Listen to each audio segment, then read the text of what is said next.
لا إله إلا الله محمد رسول الله۔ مفتی صاحب شب کی فضیلت کیا ہے، اصلیت کیا ہے، قبرستان جانا؟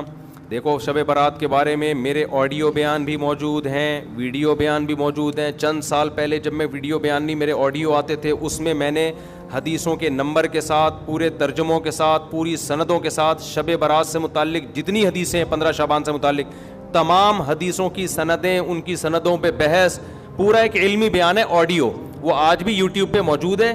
آپ لکھیں شب برات مفتی طارق مسعود آڈیو بیان یا اولڈ بیان، تو آڈیو بیان آئے گا، پوری سندوں کی، راویوں کی ایک ایک نوک پلک کو اس میں درست کر کے پورا ایک علمی بیان ہے۔ تو شب برات کے بارے میں آپ کا کانسیپٹ 2 اور 2 4 کی طرح کلیئر ہو جائے گا۔ سمجھتے ہو گیا نہیں سمجھتے؟ تو اصل تفصیلی بیان تو میرا وہ ہے، کئی سال پہلے ہوا تھا، میرا خیال ہے 2013 یا 12 میں ہوا تھا وہ بیان، آڈیو بیان ہے وہ، تو وہ آپ سن لیں پورے ایک ایک سند حوالوں کے ساتھ، کہ اس میں آپ کو پتہ چلے گا یہ 15 شعبان کی اسلام میں حیثیت کیا ہے۔ اس کا 2 منٹ میں خلاصہ پیش کر دیتا ہوں۔ پہلی بات، قبرستان جانا کسی صحیح حدیث سے ثابت نہیں ہے، ایک روایت ہے، سند کے لحاظ سے انتہائی کمزور، اور اگر مان لیا جائے تو زندگی میں ایک دفعہ، ہمارے ہاں ہر سال جایا جاتا ہے، اور وہ بھی نبی چپکے سے گئے، ہمارے ہاں جتھوں کی شکل میں جایا جاتا ہے، تو یہ ساری بدعات ہیں۔ سمجھ میں آ رہی ہے بات؟ ایک تو وہ حدیث انتہائی کمزور ہے سند کے لحاظ سے، اس سے شرعی مسئلہ ثابت نہیں ہوتا، لہذا ہماری رائے یہی ہے کہ 15 شعبان کو قبرستان ثواب سمجھ کے جانا بدعت عمل ہے، اور ثواب سمجھے بغیر جانا بدعت کی تائید ہے، تو نہ جائیں قبرستان۔ سمجھتے ہو؟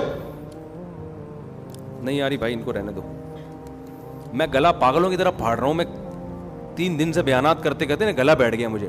تو 15 شعبان کو آپ کو قبرستان جانے کی ضرورت نہیں ہے۔ کوئی بولے یہ مفتی صاحب نیا دین لیا ہے، نیا دین نہیں بھائی، جتنے بھی 1400 سال سے جو بدعت سے پاک دین ہے وہ یہی ہے۔ کیوں؟ کوئی صحیح حدیث موجود ہی نہیں ہے، انتہائی کمزور حدیث ہے، اور زندگی میں ایک بار والی ہے، صحابہ سے وہ بھی ثابت نہیں ہے، اور وہ بھی چپکے سے گئے، آپ جتوں کی شکل میں جا رہے ہو، تو یا تو یہ بدعت ہے یا بدعت کی تائید ہے۔ تو آپ قبرستان پھر چپ ہو جاتے ہیں، یار نہیں جاؤ، یار کسی اور دن چلے جاؤ قبرستان۔ ویسے بھی ان 15 شعبان کو قبرستان میں جو میلے ٹھیلے اور انٹیاں بن سج کے آئی ہوئی ہوتی ہیں نا، مردے فتنوں میں پڑ جاتے ہیں، مردے کہتے ہیں مرے کیوں یار، اتنا اچھا ماحول ہے باہر کا۔ تو آج کل تو انٹیاں ایسے میک اپ کر کے اور دوپٹے، اور پھر بندے بھی تیار ہو کے، ایک انٹرٹینمنٹ ہے وہ قبرستان، وہ قبرستان تھوڑی رہا ہے جو پہلے ہوا کرتے تھے۔ تو آج کل تو ویسے بھی جانا جائز نہیں ہے۔ دوسرا کام، اس رات کو لوگ کہتے ہیں نہاؤ دھو اور تہوار ہے، تو تہوار اسلام میں دن میں ہوتے ہیں، راتوں میں عیسائیوں کے، ہندوؤں کے تہوار ہو سکتے ہیں، مسلمانوں کے تہوار دن کی روشنی میں ہوتے ہیں، رات کے اندھیروں میں بولو نا نہیں ہوتے۔ راتیں عبادت کی ہوتی ہیں، تہوار نہانا دھونا اچھے کپڑے یہ دن کے کام ہیں۔ تو لہٰذا یہ کوئی بھی نہیں ہے کہ رات نہا دھو کے اور اچھے اچھے کپڑے پہنو، کوئی مستند روایت نہیں ہے اس بارے میں۔ تمیز سے سو جاؤ گھر میں جا کے۔ اور تیسرا کام کیا ہے؟ حلوہ مانڈا، حلوے مانڈے پکاتے ہیں۔ تو جب تہوار ہی نہیں ہے تو حلوے کس بات کا بھائی؟ حلوے تو عیدوں میں خوشیوں میں ہوتے ہیں نا، تو جب تہوار ہی نہیں ہے، ہمارے تہوار دن میں ہوتے ہیں بھائی، عید الفطر، عید الاضحیٰ، اور جمعے کا بھی دن میں ایک قسم کا تہوار ہے، یہ بھی دن کی روشنی میں، تو آپ نے حلوے مانڈے بھی بولو نا نہیں۔ پھر اس رات کو تقدیر کے فیصلے ہوتے ہیں، قرآن میں صاف طور پر ہے کہ وہ لیلۃ القدر میں ہوتے ہیں، اور ہم نے قرآن بھی کب نازل کیا؟ رمضان میں اور لیلۃ القدر میں، بالکل واضح قرآن کی آیتیں ہیں۔ اس کے مقابلے میں جو 15 شعبان والی حدیثیں ہیں جن میں آتا ہے کہ اس رات فیصلے ہوتے ہیں، وہ قرآن کے مقابلے میں جاندار، سند کے لحاظ سے مضبوط نہیں ہے، ان میں اتنی طاقت نہیں ہے کہ قرآن کی آیت کو آپ اس میں ایڈیشن کر دیں۔ لہذا قرآن سے واضح پتہ چلتا ہے کہ جو فیصلے ہوتے ہیں سال بھر کے وہ شب قدر میں ہوتے ہیں، جو رمضان میں، اور قرآن بھی کب نازل ہوا؟ راجح دلیل کے لحاظ سے راجح بات یہی، اگرچہ بعض علماء نے وہ بھی لکھی، لیکن راجح دلیل کے لحاظ سے یہ بات ہے۔ 3 باتیں ہو گئیں۔ چوتھی بات ہے پٹاخے، شب برات کے پٹاخے۔ تو بھائی یہ تو پٹاخے یہ بھی جائز نہیں ہے۔ آپ کیوں ایک رات کو ایک عبادت کا عنصر دے کے اس میں پٹاخے پھوڑ رہے ہیں؟ لوگوں کی نیندیں خراب ہوتی ہیں، ہارٹ پیشنٹ پریشان ہو جاتے ہیں، بہت بڑے آگ لگ جاتی ہے بعض دفعہ، یہ عمل بھی حرام ہے، ناجائز ہے۔ اور کیا ہوتا ہے شب برات میں جلدی بتاؤ؟ عبادت پہ آ رہا ہوں. دن کا روزہ 15 شعبان کا, وہ بھی کسی صحیح حدیث سے ثابت. میں نے ایک دفعہ کسی نے کہا محرم کے فضائل پہ بیان کریں, بہت دفعہ مجھے اصرار کیا 1 گھنٹے کا بیان ہو محرم. میں نے بہت جب میرا تنگ کیا تو میں نے بیان کیا. میں نے کہا نبی صلی اللہ علیہ وسلم نے فرمایا, حدیث کا مفہوم ہے یہ اشہر حرم ہے, محترم مہینہ ہے, 4 محترم مہینوں میں ایک محرم بھی ہے, اور 10 محرم کا روزہ. آپ صلی اللہ علیہ وسلم نے اس کی جو بھی حدیث میں فضیلتیں بیان کی. میں نے کہا وما علینا الا البلاغ. لوگوں نے کہا بھائی کیا بیان کہا؟ میں نے کہا بھائی اتنا ہی ہے, صحیح حدیث سے اتنی ہی ثابت ہے. ایک آدھ اور حدیث ہوگی جو اس وقت میرے ذہن میں نہیں, اس سے زیادہ میں نے کہا 1 گھنٹے کا بیان ہو نہیں سکتا, کوئی ہے ہی نہیں.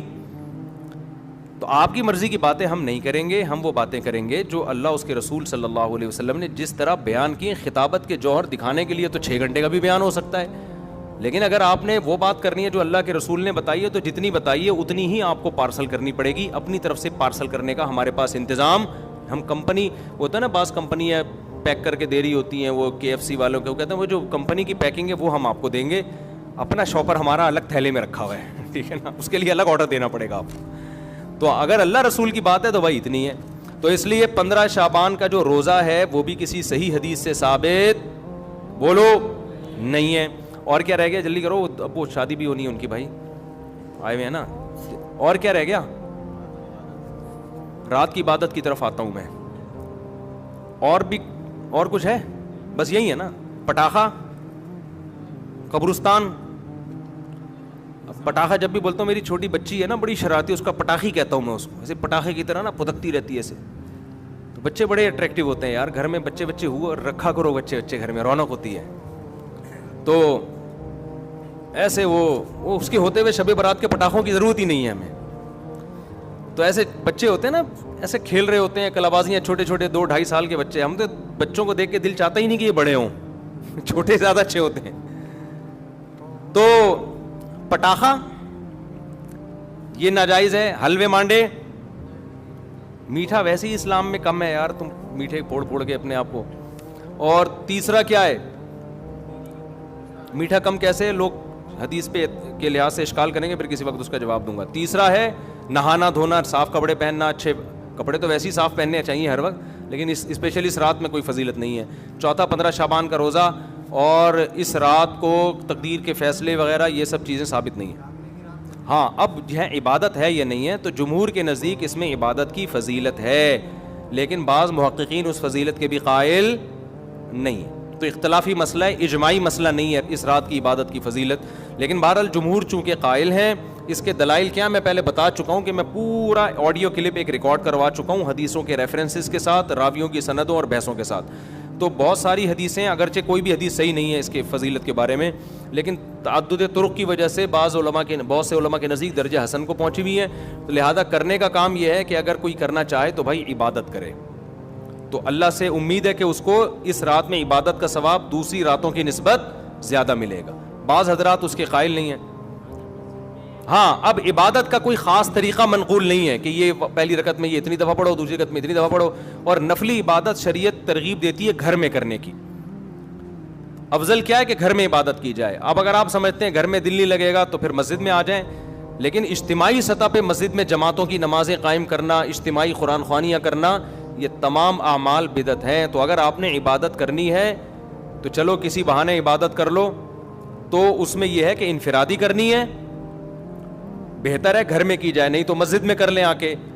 اور کوئی خاص طریقے کی عبادت نہیں کرنی. تلاوت ہے, دعائیں ہیں, ذکر ہے, نماز ہے, بس جیسے عام طریقے سے پڑھتے ہیں اسی طریقے سے کریں. سمجھ رہے ہو کہ نہیں سمجھ رہے؟ تو یہ ہے خلاصہ, کہ خلاصے کے خلاصے کے خلاصے کے خلاصے کا خلاصہ.